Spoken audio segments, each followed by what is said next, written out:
We got candles of indecision on the VIX. We got a candle of indecision on the NASDAQ. And the S&P got a spinning top, another candle of indecision. So either we're going to continue to those 20 periods or those candles of indecision will be marking turning points. We're either going to turn on the S&P and NASDAQ at the 10, 20 period moving average at the gap fills that I've been talking about. Okay, this is gonna be a very important week for the stock market. We're going to get inflation data. If we try to rally on that, we could still sell off with tensions in the Middle East. That the tensions in the Middle East still may happen before we get the CPI data as soon as Monday evening here, as the stock market is now closed. So again, do keep that in mind. News sources out of Israel is now saying that Israeli intelligence expects either tonight, the Jewish holiday, there will be attack on Israel, or right after that. But Thursday, they do now expect it.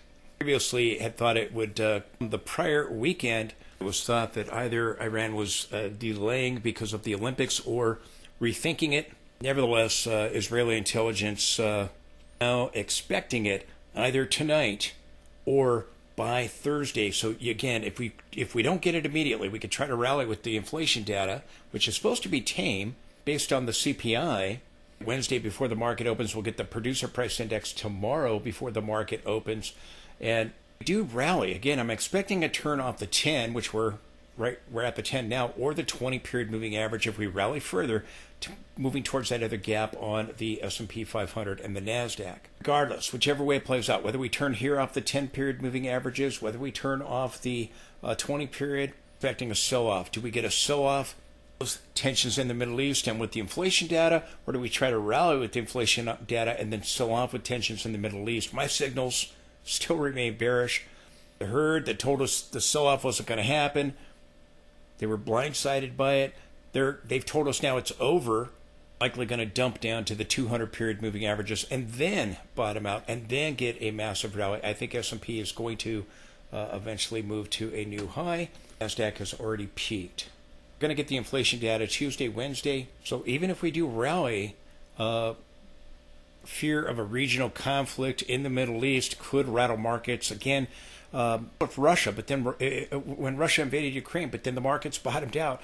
When Israel moved into Gaza, leading into that, markets were rattled. They bottomed out with it. Some volatility, but then we saw markets bottom out. I think you're going to get a dump down to the 200 period moving averages, and then I think the market is going to form a bottom. I think that the NASDAQ is doing exactly what Bitcoin did. It sold off from June down to the July low, and I think it'll drop below the 200 period and then follow Bitcoin back up to test the highs. That's exactly what Bitcoin did when it rallied up to the July high, the late July high, just before the Fed meeting. If we can, I'm expecting a turn off the 10 or 20 period moving average if we can. Further, watch the 20 period moving average in the daily time frame. I told you at the lows, I thought we would get a rally back up to the gaps, to the moving averages. Still think that here. Rejection and new lows. Now, in a few minutes, I'm going to be talking about these trend lines. This is where NASDAQ could stall out if the rally can continue with the inflation data without tensions in the Middle East rattling the stock market. Talking about this level in just a moment. It might be giving us a clue of where NASDAQ might stall out, but if you start closing below the 10 period, you start getting a big dump tomorrow overnight, then with tensions in the Middle East heating up immediately, and forget it, the counter trend is done. If we start seeing a reversal of futures overnight or on into the session tomorrow at some point, but tensions in the Middle East could heat up in the next day or two or three. It's most likely going to happen, and it's most likely going to rattle the stock market. But then the market's going to bottom with Jackson Hole the following week, rally back up hard into the September meeting, and that's what I believe is going to happen. I think you're going to have to get this final leg down that's going to create a bottom. But then we're going to see Jackson Hole give us a big rally back up, hopes of a Fed cut. Support the channel with the link directly below. That allows me to be able to provide you this information. If you like the chart, if you like the indicators, please support the channel.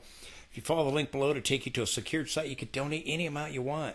I just ask that you do that and partner with me because I don't have any sponsors. That's how the money is made on YouTube with channels, is through sponsors. I don't want to do that. I don't want to sell you anything. Come here for the charts. Come here for the indicators. Like that, please consider supporting the channel today. I thank you for that.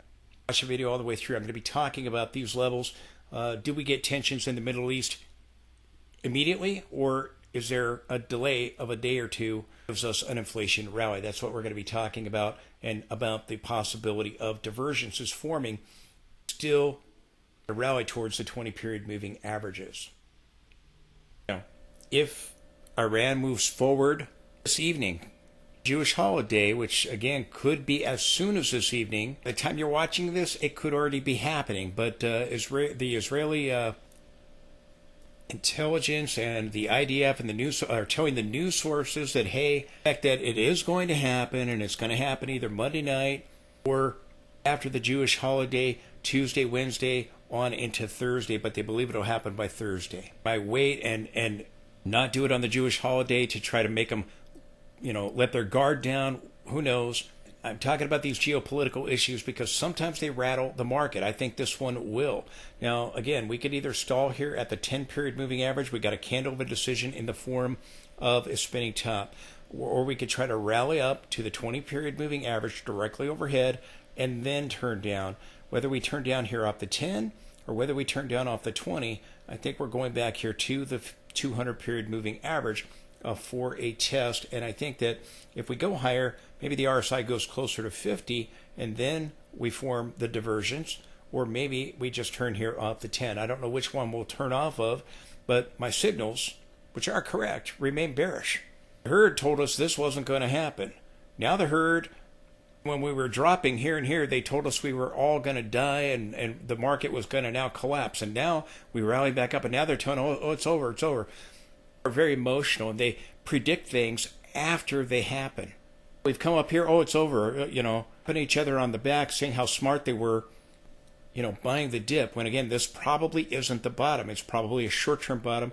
Down here near the 200 or just below it is probably the bottom. And then I think you're going to rally back up to a new high going into the September meeting, in all likelihood, the September 18th meeting, where I think that we could see the market top, the S&P top anyways, just above this high right here. And we consolidate a little bit down here, and then it happens. But again, and also September 18th, we may peak with that. We may peak just after that, a week or two after it. I think you're going to sell off into the election and begin the bear market from that. That's a topping process that I think is going to form. I think it's going to be a double top on the S&P. NASDAQ is likely already peaked. I could be wrong about that. They're the 20,400 area and not set up a lower high. But I do think a divergence is going to form here. Like I told you, a divergence was forming here. And again, it diverged with the S&P or NASDAQ as well. So again, while we're being told by who never saw this coming, now over, they're proclaiming it is over. I don't think so. My signals all begin to turn back to bullish, and they're not bullish. MACD on the S&P is still bearish. It's still in negative territory. I think the histogram is going to turn down and form a divergence. I think we'll see the same thing on the awesome oscillator. I think on other indicators we'll see that. And I think you're going to come down here, maybe as low as 49.53. Maybe we hit the 200. That's it. We're just below this level. But maybe we go under that 200. But I think you're going to get a bottom between 49.53 and this 200 period here in the low 5,000 area. Then I think you're going to bottom. If we try to rally further, again, directly overhead, you have your 50-period moving average, and you have your 20-period. The 20 has now crossed the 50 in a bearish realignment, meaning we're probably going to get another leg down. When you have the bearish arrangement of the moving averages, the 10 below the 50, the 20 below the 50, and the 10 and 20, in a bearish arrangement, the 10 crossed the 20. The bearish alignment of the what I call the moving average trio, the 10, the 20, the 50 period moving average, the moving average trio. When you have that, again, there's a confluence. You're rallying up into these declining moving averages. So I think you're either going to get rejection here at the 10 or rejection at the 20, regardless. One of them I think you're going to get rejection at. Now, if we see Iran go forward with an attack immediately on Israel on Monday, maybe the market ignores whatever inflation data, if it's good or whatnot. But remember, we topped out this bar right over here that we got on S&P, and that was the reversal bar on the NASDAQ. S&P peaked a few days later, and they diverged, as we talked about at the time, and then I called the top right here. It was validated the very next day with my signals, which are correct. But NASDAQ had already peaked, and that was with the CPI sell-off. And I warned you, ahead of the CPI, even if it's good data, which it was, we still can get a CPI sell-off. But here, you might throw everything out the window. If there's tensions in the Middle East, the market could be rattled by all of that. My guess is it's going to be. We can go up to the 20 or not. If it really depends on if that conflict between Israel and Iran and Hezbollah in Lebanon there happens immediately, or if there's a delayed reaction. It could be we still go towards that 20 period, but it could be we just get rejection right here, right now of a 10. I'm looking for one of these moving averages. And again, when you got the gap fill up here, I don't know that we go to that high.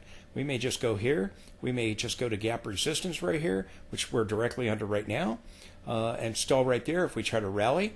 We may go up and get a topping tail, but I'm looking for rejection in this area. Look at the S&P 500. Again, my signals, which are correct, are still bearish. I think you're going to bottom down here, and then I think you're going to get a massive rally. I'm predicting we're going to bottom around that 200 period. I think the awesome oscillator is suggesting that, along with my other indicators. If I bring it up close, again, we had the big drop. Remember, NASDAQ had dropped, over 1,000 points, and S&P. I mean, we just fell off a cliff there on Monday. We've rebounded back up. We filled the gap. NASDAQ first, then S&P here. We're above the 10 period. If we continue to go, look what's directly overhead. Our 20 period crossing the 50. Our red dots of resistance on the upper boundary of the cloud. The 20 period is currently at 54, and I said 25 a moment ago. It's at 28 to be exact. 54.28 to be exact. Above the 10 period, we got a candle of indecision. I told you we had a green bar over the weekend. We got a green bar on Friday. That is suggesting to me, again, that we're likely going to get a divergence. We're either going to get this, where, again, you're going to see maybe we go up higher, and then you come back down and you start getting the red bars and you form a divergence immediately. You get maybe like something like this, a big drop, and you come down here and you get a divergence. Okay? The other possibility is that we come down here and we start taking out the low right here, and you come down and then you get some kind of bottom and you rebound, and then you come back and you test it and you go a little bit lower, and you end up forming the divergence after the fact over here. So rather than the divergence developing here and coming back up and getting a higher low right there and getting a divergence immediately, which very well could be the case here on the awesome oscillator, on the RSI, on momentum, on the histogram down here, on a lot of them. Okay, it could be we get that divergence immediately and we just get a big ugly drop like we had these drops. Okay, but again, whichever way it plays out, I think you will carve out a bottom. Now maybe we drop here and we form the divergence surrounding Jackson Hole. Maybe we do it immediately and we just tensions in the Middle East, and then we bottom out immediately and then begin the rebound and build upon the rally with Jackson Hole. Whichever way it plays out. Here in August, I believe we're going to get another leg down. You can clearly see, again, way back here when we peaked, I told you, again, hey, I think a top is happening right there because it diverged with NASDAQ, where I had already called a top on NASDAQ on the 11th. A couple days later here on the 16th, we saw this peak above the upper Bollinger Band. I told you if we sell off the very next day with the CPI, hey, guess what? On CPI, I told you if we sell off the next day with the S&P, thinking of the NASDAQ there for a moment, I told you if we sell off the very next day with the below the Bollinger Band, leading the diversions with the NASDAQ, again, you can see my signals start turning back to bearish. Very next day, we saw momentum signals turn, and we started to see it turn here with the red bar. Got a bearish reversal of conditions there. You see the little arrow, you see the little red candle, you see the red cloud. Validated that as a reversal, but most of my signals turned the very next day right after that. Here we got the reversal of conditions 2 days later. So I think that the awesome oscillator is suggesting that we're going to see a sell-off later in the week. Probably the tensions with the Middle East could do it immediately. And just get rejection here at the 10, or go up to that 20 period and get it, regardless of which way it happens. And if the tensions in the Middle East begin on Monday evening here, market is now closed. That may be it. That may terminate the rally, regardless of what the inflation reports are. The market will just be rattled. concerns about a regional conflict in the Middle East region. I don't know if we make it up here or not. I'm looking for rejection either here at the 10 or the 20 period moving average. But again, this is suggesting we're likely going to get another leg down. The oscillator, I think, is suggesting that. So is the MACD. It's still in bear negative territory. And the histogram looks like it's going to tick down here the next day or two or three. Thing here, we get our second green bar on the oscillator. I think it will remain negative in either form of divergence, like what I'm looking for on the RSI and other indicators, or I think it will move to a new low here and then form the divergence after, and maybe get the divergence with Jackson Hole, one or the other. So that's what we're going to be looking for. Again, do we get a drop that looks like this, and come back and take out these lows? But I do think you're going to close below that 200 period. But good news, I think you're going to bottom and then eventually come back up here on NASDAQ, fill this gap at 28,400 and test the highs but not exceed them. That's what I think is likely going to be the case. And then I think you're going to move into a free fall. Right after Bitcoin did that very thing, dropped below the 200, got the massive rebound back up rather quickly. That's why I think we're going to get it going into the September 18th meeting. Bitcoin, once it reached this level to test the highs, it moved into a free fall, and I think NASDAQ will do the same after we get the Fed pivot. Which again, the herd belief. You have to understand this.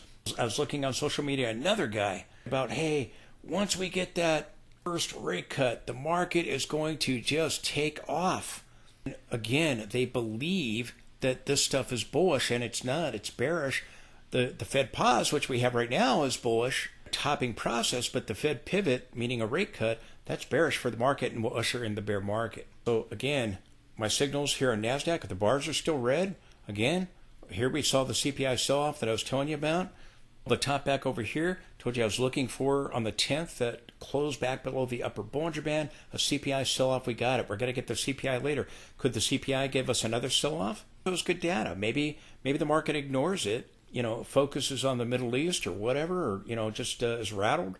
Possible we get a rally ahead of it if we don't see Iran attack Israel immediately. If there's a delay, we still may try to rally with the inflation data. But this is suggesting whatever rally we have, whether it terminates here or whether it terminates at the 20 period, just below the 20 period, this is suggesting it's going to fail. So I think you're going to go into the 200 period. I think the oscillator will get more red bars.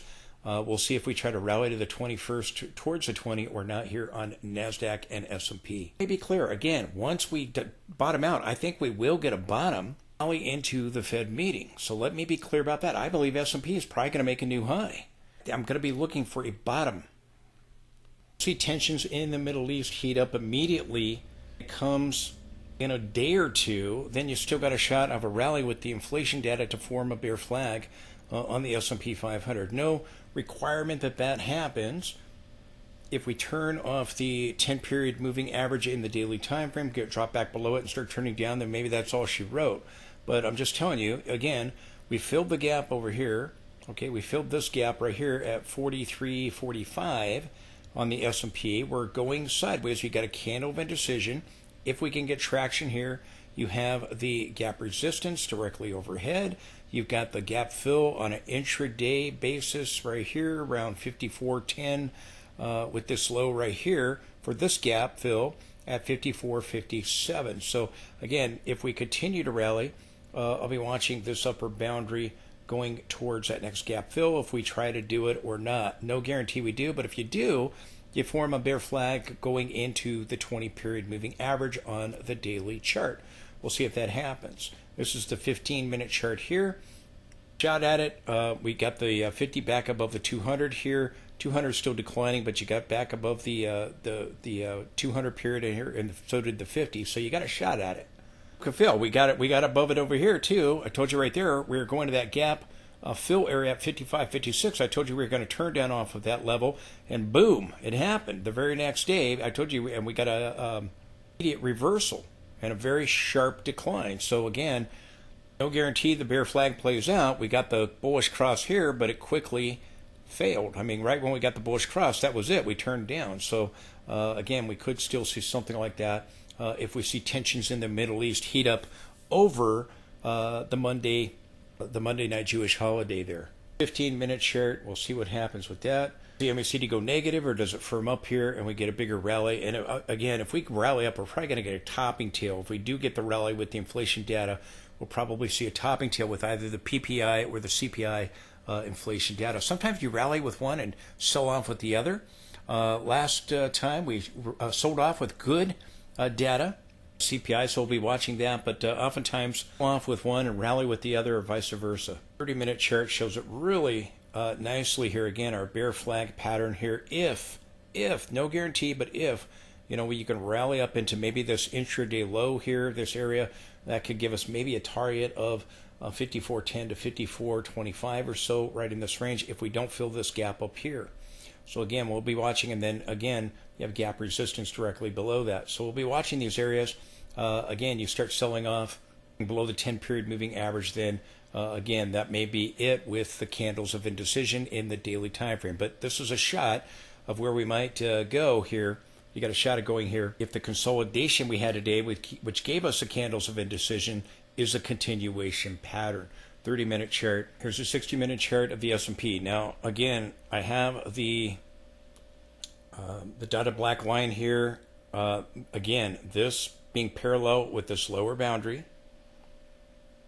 If we make it to that intraday level of the gap at 54.57, that's at 54.10. If we can make it up there, then again, I try to reach this upper boundary, or again, the support and resistance line is coming right in there. We turned off of it the last time, right on the nose. We turned off of it, just overthrowing it right there with that lower high that's set up. So again, we'll be watching that. We'll be watching to see, can we get a bigger rally? And it may be, you might try to come back and fill this on an intraday basis, or even try to fill it moving closer to that 20-period moving average daily time frame. Here I've excluded the shadow and connected this low with blue. And if you do that, make a parallel line, then again, it could come up right into this level. Could be we exclude that and you have the bear flag still forming, but just not at such a steep angle. So we'll be watching to see how it unfolds. Again, I told you I expect eventually the MACD to roll over. We got this sell-off. I told you it never did roll over, and we could still go back up and fill the gap. We never did fill the gap with that rally right there, but NASDAQ did. So I told you we still may fill that gap, or fill these gaps and test the 10 and 20 period moving average. We're now doing that. We're testing the 10. You go a little higher, you're at the 20. And these levels, again, I expect we're going to turn down off of them, or immediately, if tensions in the Middle East heat up, I expect that we would sell off immediately if that were to happen. 10 period, if we don't, if we can rally with the inflation data, then again, you can go into these levels, but I still think you're going to turn, and eventually I think you're going to form a divergence here, or again, move to a new low here and form a divergence afterwards, maybe surrounding Jackson Hole or whatever. The Fed's Jackson Hole speeches are going to start a week from this Thursday. So it's not this week, but next week, next Thursday, and then Powell will be speaking probably on Friday. A week from this coming Friday, we get another leg down. It could be that going into that, or with that Jackson Hole conference, that we could see the market bottom out. I think there's a good shot that happens, that we bottom out into Jackson Hole, rally into the Fed meeting on the September, rally out, bottom out ahead of Jackson Hole. Going into Jackson Hole, there's going to be great hope of the rate cuts.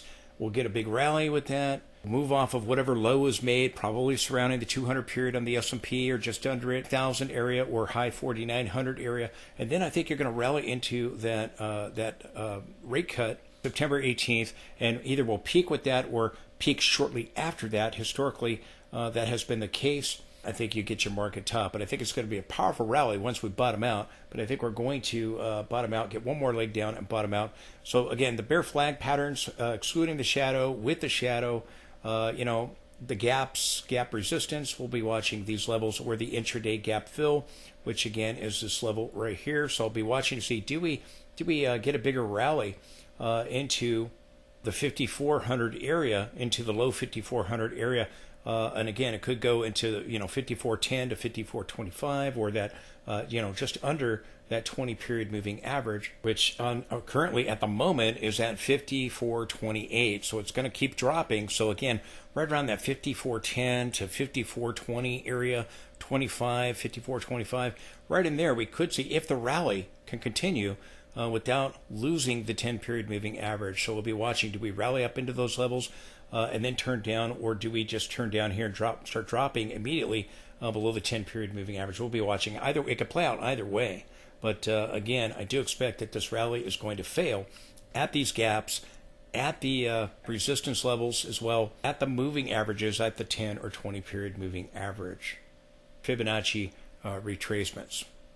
If the NASDAQ can rally further, we have the trend line here. And again, we talked about this trend line. Do we try to bounce off of it, or do we break it? I told you if we get a decisive break of this level, again, we're going down to below the 200 period moving average. We hit below the 200, rallying back up. I think we get a close below the 200 period. I think we'll see a couple of closes just like Bitcoin did. We've got a trend line right here that we're rallying up towards, intersecting with this trend line right here, and the 20 period is right there. So if we can continue, we got a doji, a candle of indecision today on NASDAQ.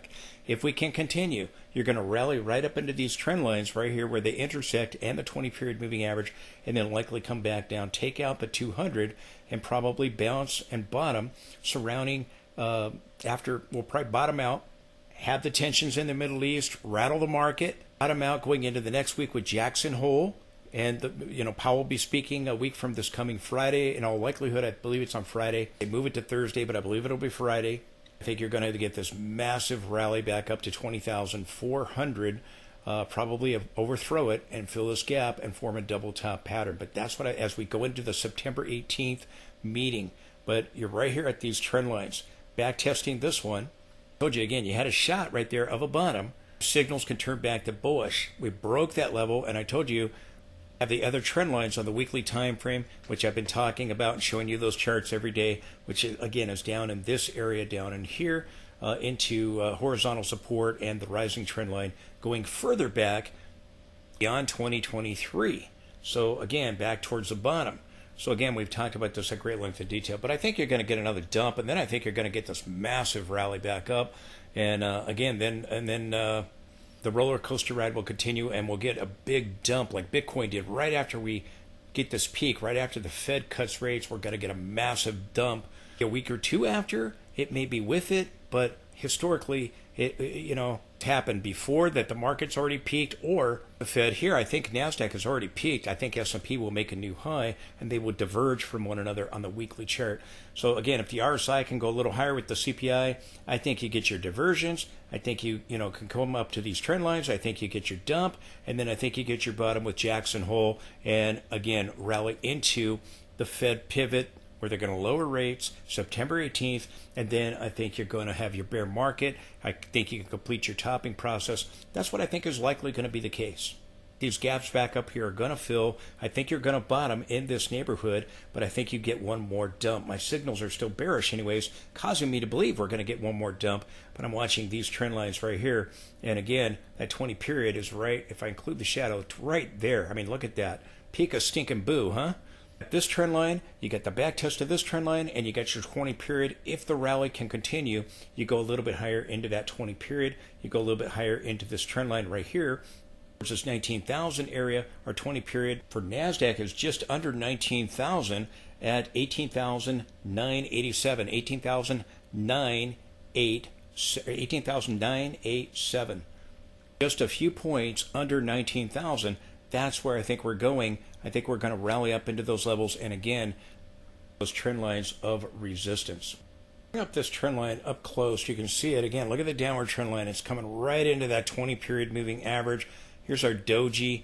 Again, directly overhead, we have 20 period. We have this trend line. So again, we'll be watching these levels. Candle of indecision. You close back below the 10, forget it. And you head on down. But if we try to go a little bit higher with the inflation data, we'll be looking at that 20 period. We'll be looking at these trend lines where they intersect. Let me just zoom out here, but come in a little closer so you can see that intersection just right under that 20-period moving average. So again, if we continue higher, watch the 20-period moving average, watch these trend lines on the NASDAQ. Got a doji. It could still be a reversal. If we close back below the 10, then again, you could get the drop immediately. But if you can go a little higher with the inflation without tensions in the Middle East rattling up the stock market, you got a shot at moving to that 20 period. I do think you'll get rejection here at the 10 or a little higher at the 20, one or the other. And again, then I think you're going to come here and bottom out, and then a much bigger rally than what we just had the last few days here off of the previous Monday's low. If we do go higher, RSI can go up towards the 50 level and then come back towards it and get the diversions likely surrounding Jackson Hole. So again, I think that we sell off this week by the end of the week and then bottom out surrounding Jackson Hole, form a divergence, and then begin to rally into the September 18th Fed meeting. More volatility with tensions in the Middle East, in all likelihood, a bottom with Jackson Hole, a rally into the Fed meeting, a top, and then completing the topping process and a crash. That's what I think is going to happen. Got more of a possible bear flag shape to it if it does continue to rally into the 20 period in the daily. We have a rising wedge already on NASDAQ, and again, got a doji today, so kind of went sideways. If we go higher, again, we can maybe, rather than a rising wedge, rather than a bear flag, maybe a larger rising wedge is developing on NASDAQ. And again, if we rally further, you've got, again, the gap up here at 18,890 near that 20-day moving average. You have this downward trend, as I've talked about, right in there. And if we rally towards this trend line, you back test the other one, you rally into the 20, then again, you've got this potential, rising wedge expanding into a larger pattern maybe. And again, coming in, filling this gap, attempting to, and then turning back down. So if the rally can continue with the inflation data, then we've got a shot at hitting those 20 periods. If we see tensions in the Middle East heat up there Monday evening, then again, then all bets are off. We can see this bear flag or rising wedge play out immediately. So again, do we buy a little bit more time? B, we buy a few days, a day or two maybe, see things until after the inflation data, or see a rally with the PPI, sell off with the CPI or something like that, watching the 20 period moving averages, or do we close back below the 10 period with these candles of indecision in the daily time frame?